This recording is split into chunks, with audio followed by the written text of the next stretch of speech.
Welcome to episode 5 of the Music Production Podcast. My name is Brian Funk. I make music as AfroDJMac. And today we're going to talk about time. And it's kind of funny that we're talking about time because I've been trying to find the time to do this particular episode now for about 4 or 5 days. And every one of the last 4 or 5 days I thought was going to be the day that I did this podcast. But it hasn't yet happened. Think of all the things that have been written about time, things people have said about it. It's really one of the great struggles of our own existence, being a species that is aware that our time is limited. There's a certain urgency sometimes that we have, and we're constantly looking for time and finding more time. You hear people say it all the time, there's never enough time in a day. There's some great quotes about time. Lost time is never found again.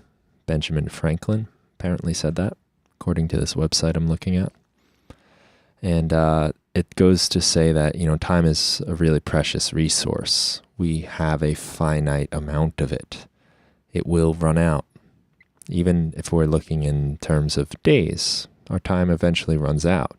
And it's amazing how fast it slips away. So it's a question I get a lot from people.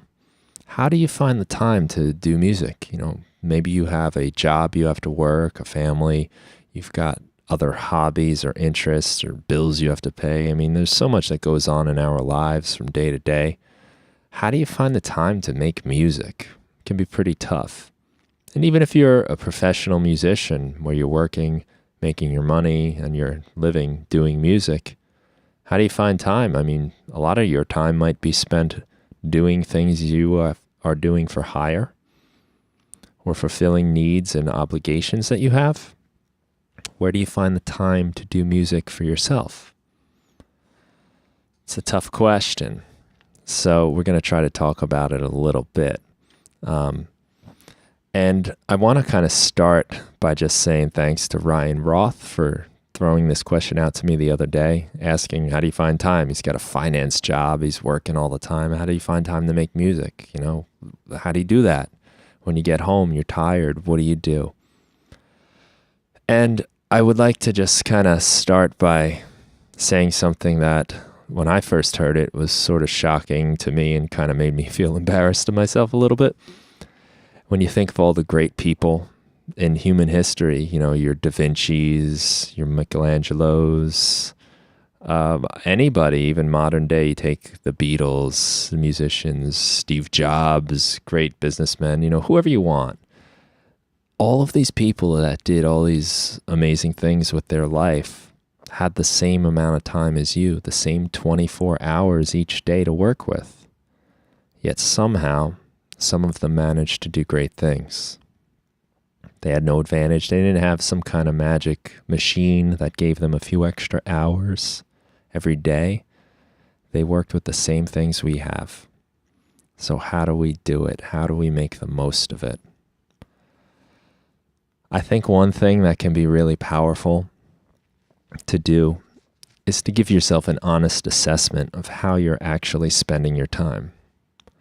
Make it an exercise. Maybe keep a notebook, and for a week, or if that's too long, even just a day, actually document what you're doing every single day. Start off, I woke up at whatever time. Maybe you hit the snooze button a few times. You spent 15 minutes in the shower. You made breakfast. You maybe stared at a newspaper or more likely a screen of some kind, looking at news or something. Drifting off in your thoughts, perhaps, who knows? But just document your time. Keep track of it. The best thing to do when you want to, analyze something and make changes is to pay attention to it. If you're working out, write down your workouts. Pay attention to what you're lifting or how much time you spent on that treadmill.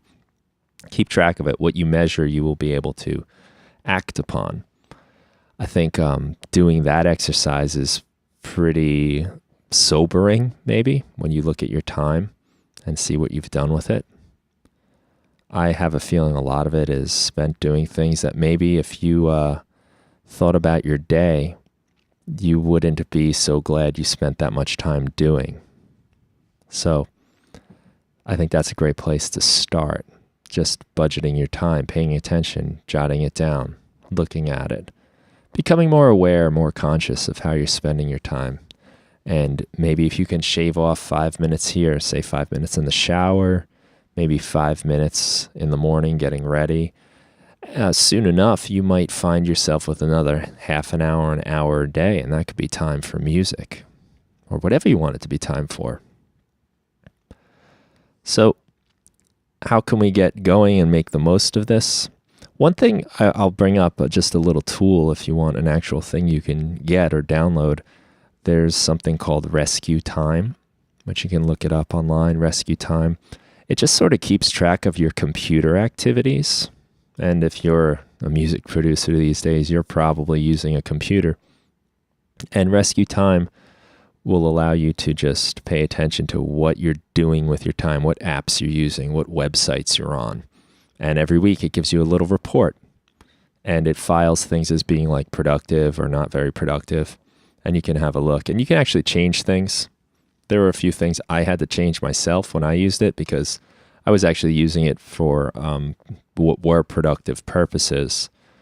But it's pretty interesting. It'll give you like a synopsis or an analysis of how you spent your time on the week and during the week. You might be shocked at just how much time you spend on your computer. And then it breaks it down. You know, how long have you been using certain apps each week? And I think that's a really interesting tool. I've never got the paid version, but it does give you some more features. But even just the basic free version is pretty enlightening.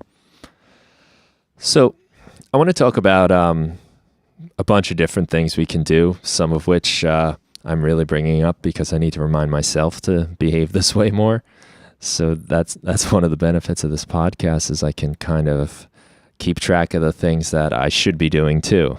So I hope this doesn't come across as me saying like, this is all the things that I do and that's why I'm so great, because I'm not. I'm guilty of all this stuff too. That's why I need to talk about it, how to find the time.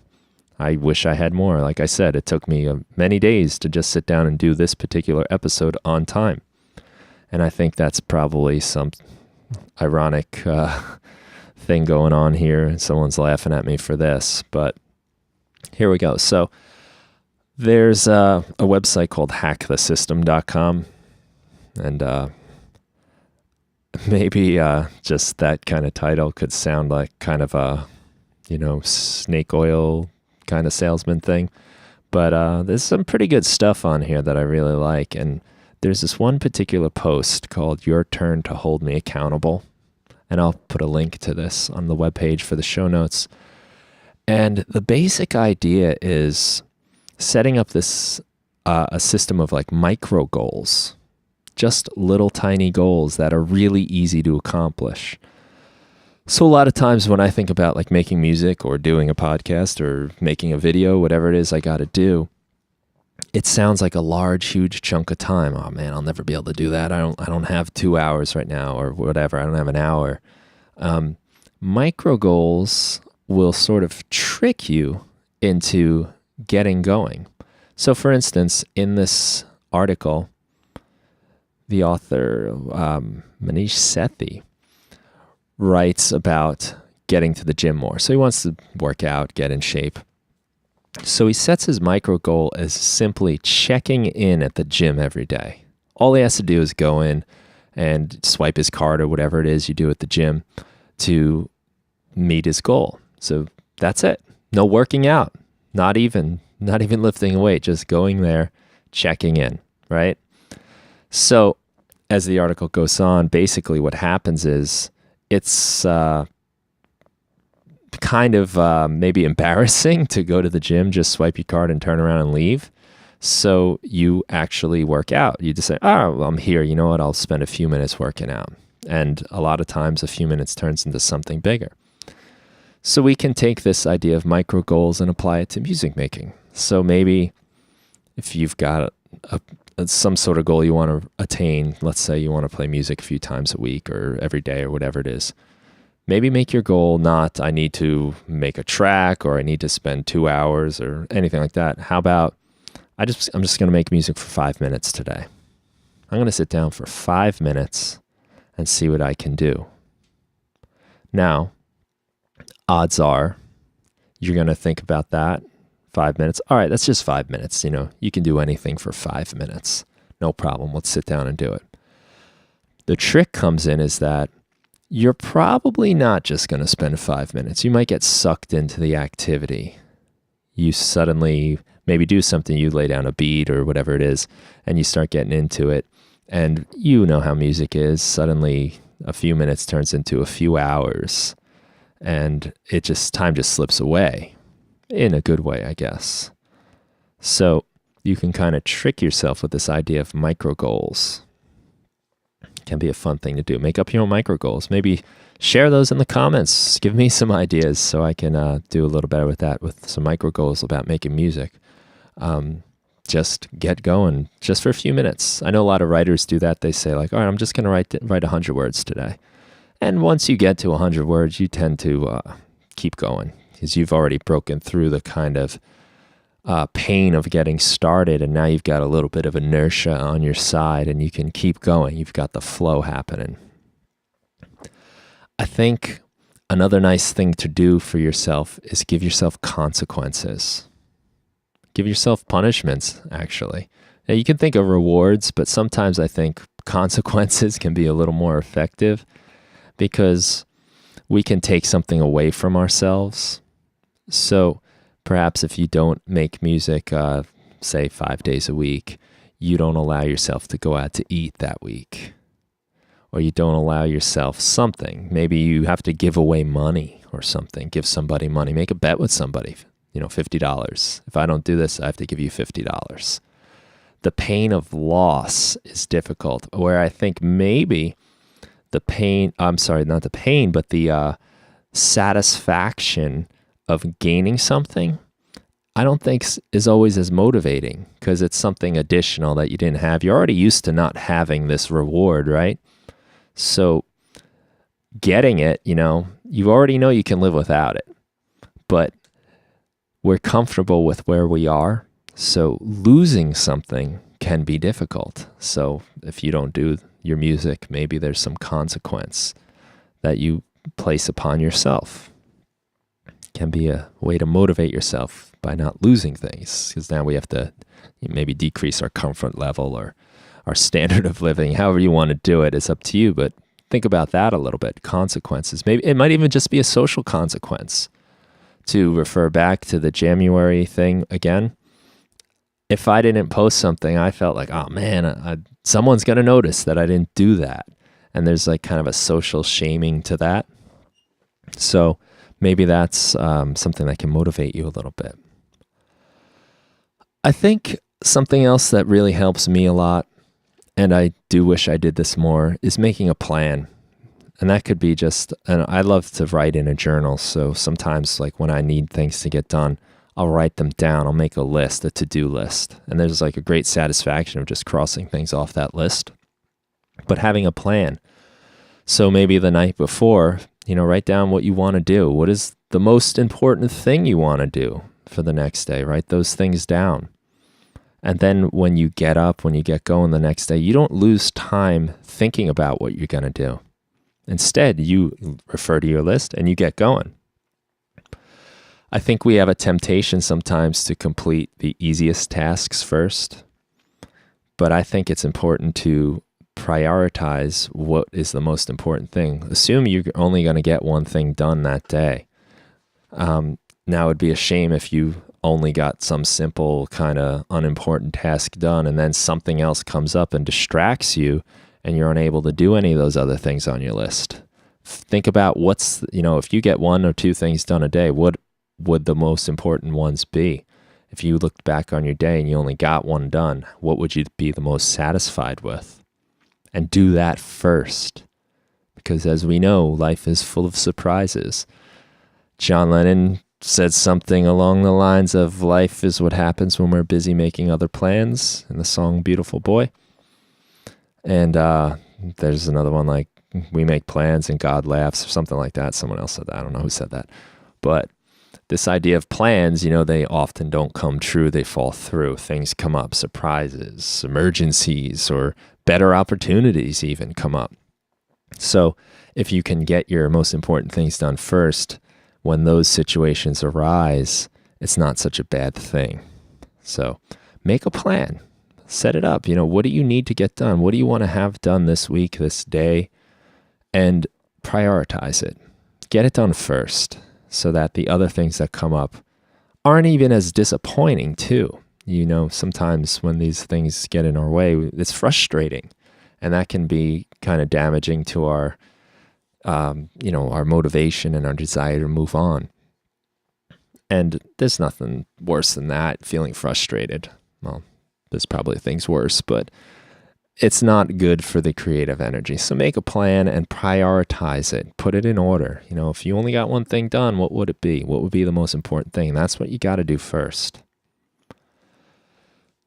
So something else I'd like to say, I got a few of these things for today. And again, a lot of these are reminders to myself. I'd like to first recommend a book, The War of Art by Steven Pressfield. I probably think it's probably one of my favorite books I've ever read. As a person that studied literature and teaches English, it's one of my favorite books, and it's kind of like a self-help how-to book on creativity kind of deal, which probably is not good for me to say as somebody that's studying literature, but I think that book affected my life probably more than any other. The War of Art. And one of the things The War of Art really points out is like this idea of resistance, that there are things that are sort of fighting against us, and it's sneaky. Resistance is sneaky. Sometimes we think we're being productive, but we're really not. We're kind of like proactively procrastinating. So something I think I'd like to say is, stop downloading plugins, stop looking for samples, stop craving gear, the gear acquisition syndrome. We all have it. There's so many cool things coming out, especially these days. 5-10 years ago, if you were like a synthesizer enthusiast, like this would just be heaven for you now. There's so much cool stuff coming out. The software is so cool. There's new technologies. It's really awesome. It's a great time to be alive, and it's really fun to keep up with. I get caught up with this all the time. I follow a whole bunch of blogs that just focus on like the new thing that's coming out, the new gear, and think of just technology, new phones and computers and electronics. There's so much cool stuff happening. It's really exciting and easy to get caught up.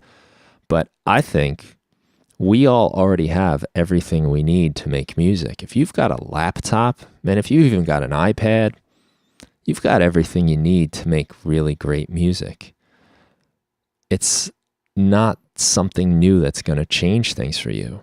I can't tell you how many times I've fallen for it, where I thought if I got this one extra thing, if I downloaded this next plugin, if I got some new samples, then I'm going to make the music that I've always dreamt I was capable of. Inevitably, it's a little bit of a letdown. It just doesn't happen. It's not a tool that's going to change things for you. Like I said, if you've got just a basic setup, you've got everything you need, and you've got more than a lot of people had years ago. You've got more than the Beatles ever had with just an iPhone, really. Beatles were like syncing up 4-track tape machines together, trying to get extra tracks, and it was a big, complicated process. And that's not an issue for us anymore. We don't have to worry about that. And sound quality, it's almost a given. It's just good, obviously there are things you could do to improve it, but, just a basic microphone is into a computer, DAW, or even an iPad or something like that, is going to get you some pretty good sound quality. Now, I think back to when I first started recording, I had a 4-track recorder. We'll start there. There were some other places I began before that, but when I had my 4-track recorder, I didn't have many choices. I had a guitar, a microphone, and 4 tracks to work with. And it was a very productive time. I was making a lot of music because I didn't have all this other stuff and I had nothing else to worry about, nothing to think about. There were no YouTube videos to watch. And it might be funny to hear me saying this, as I'm a guy that puts out a lot of videos, a lot of samples, and a lot of things to download. But let me be honest, you don't need it. I mean, I make the stuff that I make because I want it and I think it's going to be useful for me, especially for me, really. That's kind of the guiding light. But I know that other people will find it useful too. But it's not going to make the difference. It might help. It might get you excited to make music, but it's not going to be the thing that like puts you over the edge. So stop thinking about that stuff that you need it. It's not going to help you out. If I can confess to you all, when I first started getting into like a lot of computer recording, I got kind of obsessed with plugins and I wanted all the plugins. So I got pretty good at cracking software, going online into the dark alleys of the internet, searching around where I can download, cracked versions or whatever, of whatever plugin, and, learning how to trick the security systems or whatever, the passwords and all those kinds of things. And I kind of like came to a point, it's probably a couple months, 2 months or so doing this, where I realized I hadn't made any music at all. And I had all these like pretty crazy plugins going on and software and whatever it is. And I didn't know how to use any of it. And it was just sitting on my computer. And on top of that, none of it was like valuable to me. Like, I didn't care if I didn't know how to use it. I'd open it up and then spend a few minutes fooling around, tweaking a few knobs. And then it was just, all right, let's see what the next thing does. And you just move on. There's no value to it. It didn't mean anything to me. And once I kind of realized that, and also I think I had a little bit of a ethical revelation that, there are people making this stuff and I'm just taking it from them. I would justify it by saying, well, I wasn't going to buy it anyway. Or if I really like it, maybe I'll buy it. But still, I think it's wrong now. So I stopped doing it and I deleted all of that stuff. And my decision was that I had Ableton Live and I had a lot of good tools in there. And if you've got Ableton Live Standard even, not even the Suite, you've got a lot of good tools. Any of the basic DAWs there are out there, you've got everything you need. And a lot of the plugins that you can download, you can emulate them if you know what you're doing with the stuff that comes, with the stock versions of your DAWs. So I made it a point to just focus on that. And, another motivating factor I should say was that I wanted to play live, and I realized that my, at Ableton Live, what I was using works best with its own native plugins. It's kind of like when you start adding the third-party stuff where things go weird and they crash, and you can't have that when you're playing live. So there's another motivating factor too. I'm not going to say I'm just all ethically right about stealing software, but it's part of it. So I decided to focus on that stuff, and that's when I started getting so much more done, because now I had a finite set of tools to learn. And although there's a ton of them and you can go deep, and some of the stuff will take you a lifetime to master, if you ever can become a master, referring back a few episodes, there's a lot to work with and you can really go deep, but you're narrowing the scope now and you're limiting the possibilities, which is going to help you make more music, believe it or not. So stop downloading things. Stop thinking you're being productive by watching another video. Watch maybe a video here and there, but then do something with it. Don't think you got to go watch the next video. YouTube is great. It just suggests another thing, and usually it's pretty spot on. But you don't need it. Stop, watch a little and then apply that. Again, I did the same thing. I watched tons of videos and never applied any of it. And just thought I'll keep watching, then I'll be good. I mean, you can watch all the videos you want, but you're never going to really get anywhere until you start applying it and you start using that knowledge. It's one thing to like learn and watch, but you don't really internalize anything until you actually put it to work. So stop doing that. Maybe that's where you're losing a lot of time with music. I know I lost a lot of time with it. So downloading plugins, samples, gear acquisition syndrome, drooling over the technology websites, over the new thing that's coming out. Just stop. Don't worry about it. It's not really going to make a big difference. So now that I've kind of killed my own personal business, we'll move on and talk about some other things. Think about the important things in your life. Like maybe with your job or something. You get an appointment. What do? You put it in the calendar, right? Why can't you put your music in the calendar? Make it an appointed thing. Most of the things I do in my life, I do because it's scheduled and it's set at a certain time. Like going to work, if I didn't have a schedule, if I could do it whenever I wanted and kind of fit it in when I could, I don't think I'd go as much. It just wouldn't happen. But the schedule of it makes me do it. Makes me get up and go every single day. Taking martial arts, I've been studying Krav Maga for 3 years. And it happens 3 times a week, our classes. And it takes me now, in my new place, it takes me about 35 minutes to get there. It's a bit of a drive, but every 3 days a week, I go. And it's because that's when it is. I don't have another choice. So I've carved that time out in my schedule. My wife and I take our 2 dogs, Vera and Audra. They're Shetland sheepdogs. We take them to agility classes. Agility's Thursday night. And that's when we go. And we set our schedules around it. It's in the calendar. That's when we have to do it. It's the only time we get to do it. So that's when we do it. And we do it once a week. And it's just like many other things. If you have it in the schedule, do it that time. So can you set aside a time?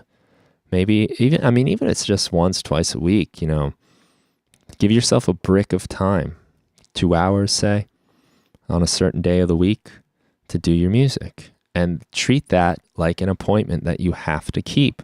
Just like if you don't show up to a meeting at your job, that's a problem. If you don't show up to make music, think of that as a problem. It's something you have to do. And tell the people in your life, if that helps. Make it a shared calendar. This is when I do my music. And I think people will respect that. And if they're supportive of what you're trying to do, they should respect that. So make it a schedule. It's a time you do it. Train yourself with a routine or a ritual. So you've got this routine in your weekly schedule. Also, about rituals, maybe ritualize your music production a little bit. If you're scheduling, maybe schedule certain things. I know it's a lot of fun to come down and make music and just kind of see where it goes, explore the vast universe of possibilities, just try out maybe some of the new stuff you got or the new techniques you learned and explore, experiment. It's so much fun. It's one of my favorite things about making music. But it doesn't always yield the best results. So maybe carve out a certain amount of time for just that sort of thing. Sound design, maybe it is, or going through a certain synth, learning how to use it, or sample pack, or whatever it is, learning what you like about it. But then move on and then get into the actual music making. A tool I like to use for that is these high intensity interval trainer apps. So if you're familiar with high intensity interval training, I think is a great way to work out personally because it's quick and effective. Basically, you are working out really hard for a period of time and then moving to another workout, working out really hard. You kind of don't give yourself a break. You take really, really short breaks and you're moving a lot, getting the heart rate up, working different muscle groups. You can get a really serious workout in just a few minutes. And they have these apps, high intensity interval training apps. One I like a lot is called Seconds Pro. And it allows you to set up like a little, sort of like a schedule. So you can have like, if you're working out, you might do like, all right, I'm going to do 1 minute of jumping jacks and then the bell's going to ring, and from there I'm going to do a minute of push-ups, and then the bell's ring, I'll do a minute of sit-ups. Then maybe you give yourself a 30-second rest, and then you do it again. You set it up however you want. But you can use this for music. Maybe set yourself 10 minutes for getting a drum beat down. You have 10 minutes. You set up your app, you get yourself 10 minutes, and you can make a beat. But after 10 minutes, you have to move on. You have to do something else. So it forces you to kind of commit and move on and just keep progressing. And you can take this through the whole entire process. You could start with your beat, maybe a melody, a bass line, or something like that. It could be, digging for samples. I mean, whatever your process entails, give yourself a finite time and put an alarm to it. Be regimented about it. Give yourself that schedule within your schedule. I've got 10 minutes for this, 5 minutes for this, 10 minutes for this, 15 minutes for that. And if you can set it up that way, you can do the whole process. Give yourself maybe half an hour to mix it. And, next thing you know, you can bang out songs pretty quick that way. Super effective thing to do. I love doing that a lot. It's something I've been trying to do more and more. And I do tend to allow myself to sort of explore things and get caught up in, well, let's spend the next hour compressing this snare drum and see where that takes us. But this kind of prevents me from sort of wasting that time. I can't tell you how many times I've spent an hour compressing a snare drum only to bypass the compressor and decide that it sounds better without it. So by limiting your time, you're doing a couple things. You're also training yourself. You're teaching yourself how to do these things quicker and how to be the most effective.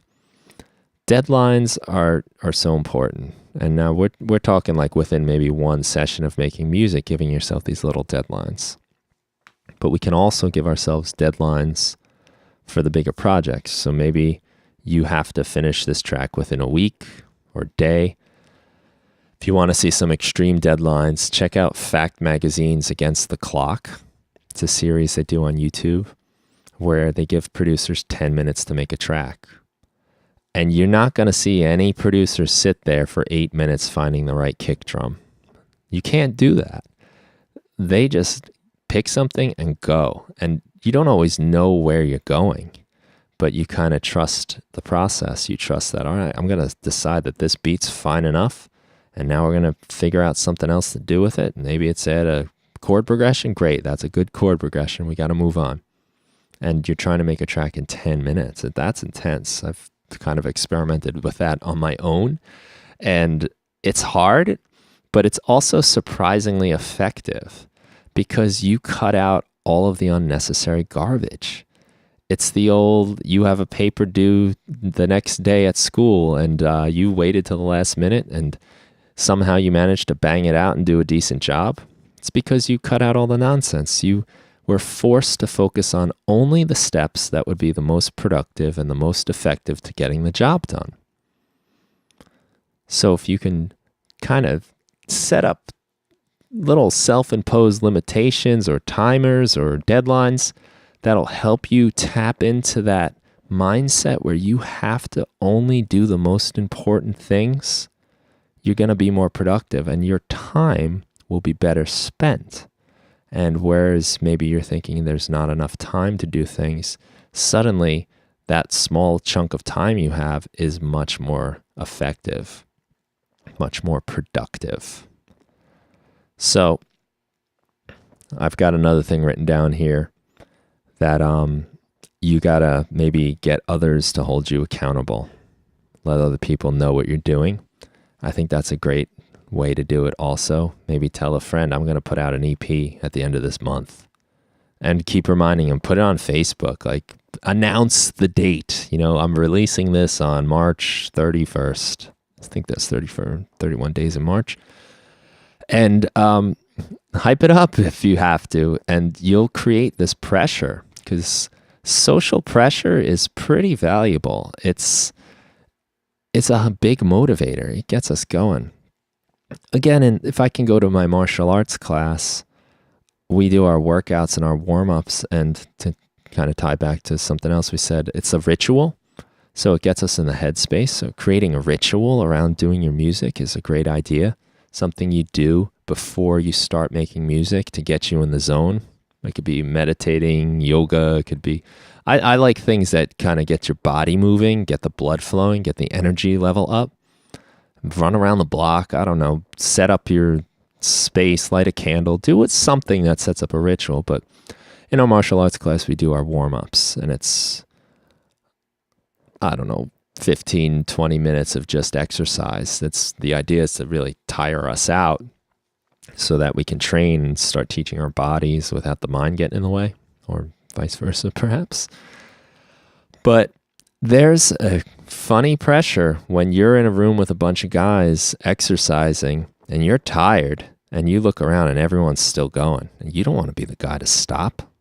You don't want to be the one that says, I can't do any more push-ups. Like, you will dig deeper than you ever knew you could dig when there's social pressure. You'll find that extra 20%. And they say that people tend to have something like 40%, I think is the number I heard. 40% left. To the time when you decide like, I'm tired, you still got 40% left. That's almost half. So think about like what that can do for you with music. If you've got this like social pressure, you got people holding you accountable. I know when I work out by myself, I mean, I'll be like, all right, that was pretty good. I feel a little tired. I can feel the burn.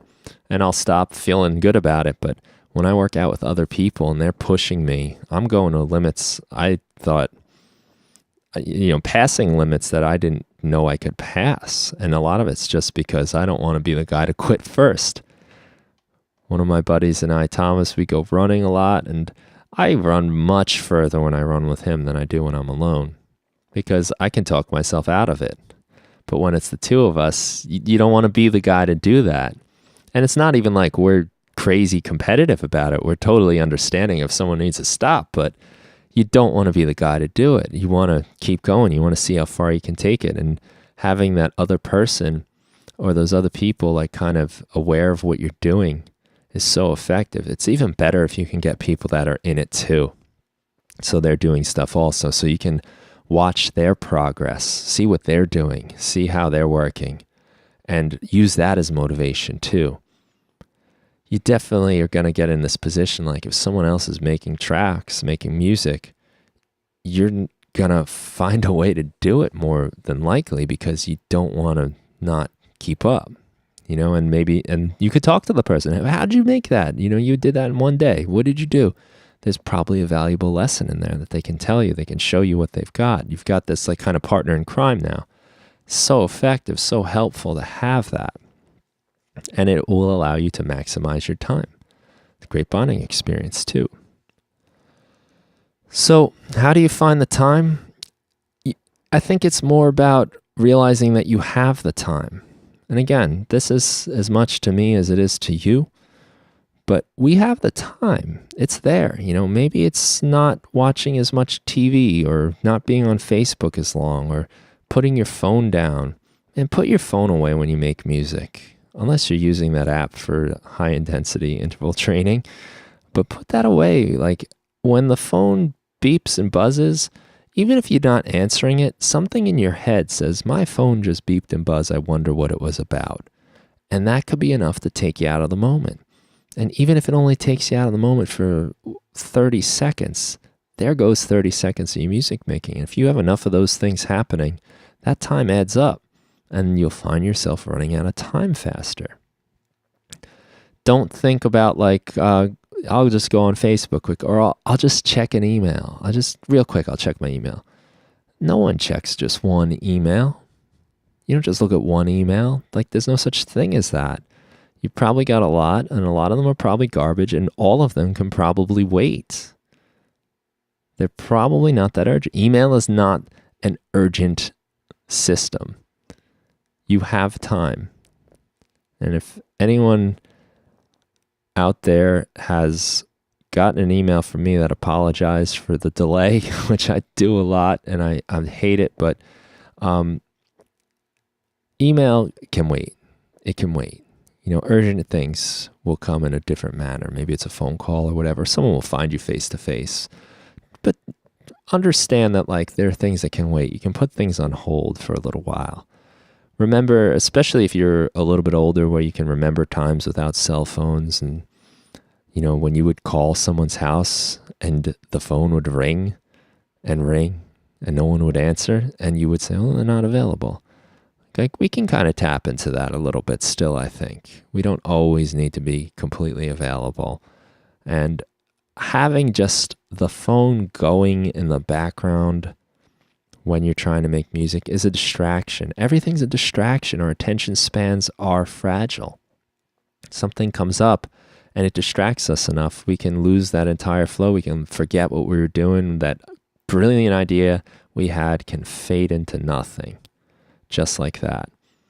There have been studies that show that when you get interrupted when you're doing an activity, it can take you anywhere from like 15 minutes to 45 minutes to an hour to get back into the state you were in. And I don't think any of us have that kind of time to spend. So eliminate the distractions. Let people know, I'm going to be doing this for this time. I'm not going to be available. I'm sure there's things in your life that people already understand that about with you, that you'll be unavailable. Why not make music one of them? Why not make the thing that you want to do one of them? Give yourself that time. It's kind of like a respecting yourself thing and your needs.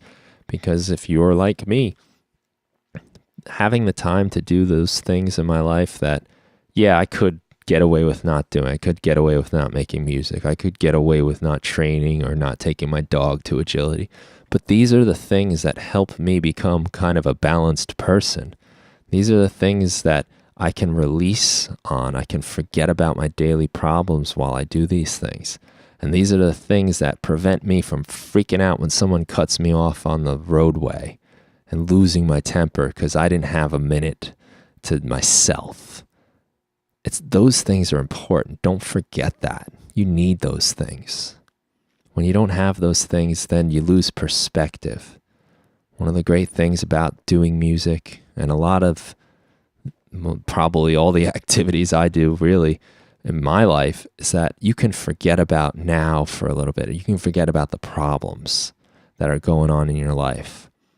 If you just focus on your problems all the time, you never get away from them. You never get a clear picture of what they really are. But when you can kind of take a time out, maybe go through some stress or the pressure of doing music or training or working out or whatever it is, and then you come back to it and you realize, that wasn't so bad. It wasn't so hard. Or you might have a different perspective, or you've cooled down. You're not angry anymore. You're not frustrated. You can see things with a clear mind. That's so important. I don't know what I would do without it. I'd probably be a much more miserable person. So recognize that these things are important to you. They're important to your makeup. They're important to your mental health. You need it, because it could be a lot different without it. And one of the great things music does is it lets you get into the now. When it's at its best, I think you're in the now, you're in the moment. Think of how much time people spend thinking about the past, things that already happened, dwelling on them, worrying, being afraid, regretting. We do that a lot. We have great memories, and we can take the past and just let it consume us. And then on the other end, how much time do we spend worrying about the future, worrying about the things that are about to happen or might happen or there's a slight chance could happen? That'll drive you crazy too. Mark Twain said something like, I've had a great many worries in my life, or I've had a great many problems in my life, and most of them never came true. I'm butchering that quote a little bit because it's off the top of my head, and this is an unrehearsed, relaxed podcast, so sometimes the research isn't there. But he's saying, like, most of the problems in my life were just my worries, the things I worried about, the things that I thought were going to happen or wouldn't happen. Worrying about the future, dwelling on the past. Music will take you out of that. If you can let it, if you can find a way to get there, it will do that for you. And that's so important.